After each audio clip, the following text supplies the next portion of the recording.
The NFL plans to suspend Buccaneers quarterback Jameis Winston for the first 3 games of the season for violating the personal conduct policy, according to an ESPN report. It stems from an alleged incident with an Uber driver back in March of 2016.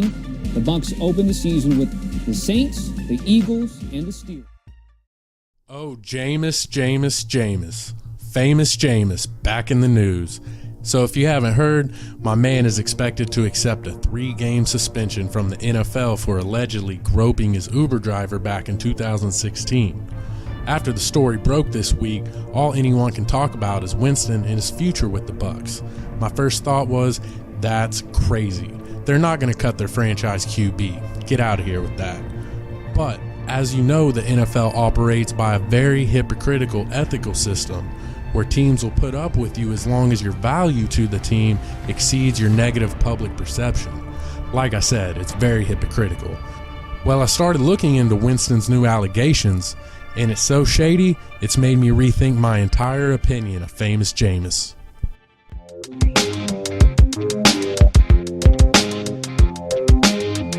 So, most of you know that Winston has a sketchy past. For those who don't, here's what he's been in trouble for. We're not going to spend a lot of time on the past, but it's obviously very relevant to these new allegations. Alright, so it's March 2016. Jameis and his friends Ronald Darby and Brandon Banks were at a club in Scottsdale, Arizona. If you don't know, Scottsdale gets down with the best of them, so I'm sure it was a pretty crazy night. This may not be relevant to the story, but Brandon Banks is currently serving 15 years in prison for raping a girl in 2013. He was out on $50,000 bond, which explains how he was with Winston and Darby that night. I'm not throwing a hot take out there, but the reason I don't hang out with convicted rapists is because I'm not cool with rape. Do you know what I'm saying? Anyways, according to reports, they took an Uber driver together to the club that night. But Winston took an Uber driver by himself coming home from the club. Winston had previously said he never took an Uber alone, so lying about that isn't a good look by itself. So here's how the story supposedly goes down. Jameis gets into the female Uber driver's front seat around 2 a.m. She claims, "I started driving, and right away, Jameis behaved poorly by shouting homophobic slurs at pedestrians. That's my boy Jameis, always having fun."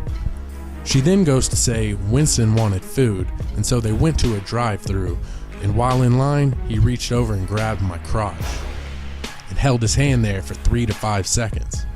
Come on, bro, you gotta be better than that. So this brings me back to my point of the NFL's unspoken justice system. Is Jameis Winston's troubles off the field starting to exceed his value to the Bucs? Well, let's find out. 2015 was his rookie year. He passed for over 4,000 yards, had 22 touchdowns, 15 picks, and a rating of 84.2. Not a tremendous year, but managed to squeak into the Pro Bowl anyways. His team went 6-10, but the Bucs' future seemed to be bright. Well, next year Winston took a step forward by increasing his completion percentage, yards, touchdowns, and rating. The Bucs went 9-7. They didn't make the playoffs, but seemed to be on to something. This past year, a lot of people think he regressed, but it's not really true. He only played in 13 games, but it was his most efficient year as a pro. He set career best in completion percentage, yards per average, and quarterback rating. So contrary to popular belief, Winston has improved every year, and that's what you want to see from young QBs. So taking everything into consideration, I don't think you get rid of Winston. I think his value to the Bucs still exceeds the backlash they'll get from the new allegations. It's extremely hard to find franchise QBs, and this dude ain't saving nobody. Throwing, intercepted. Fitzpatrick, end zone, tipped, intercepted in the end zone by Berry. Long, and they get it off. Stepping forward, throwing, tipped, caught in the end zone, intercepted. Fitzpatrick throwing far side, it is. That one is intercepted by Sorensen. That pass intercepted again. Fitzpatrick with time. End zone, leaping, Marshall, intercepted.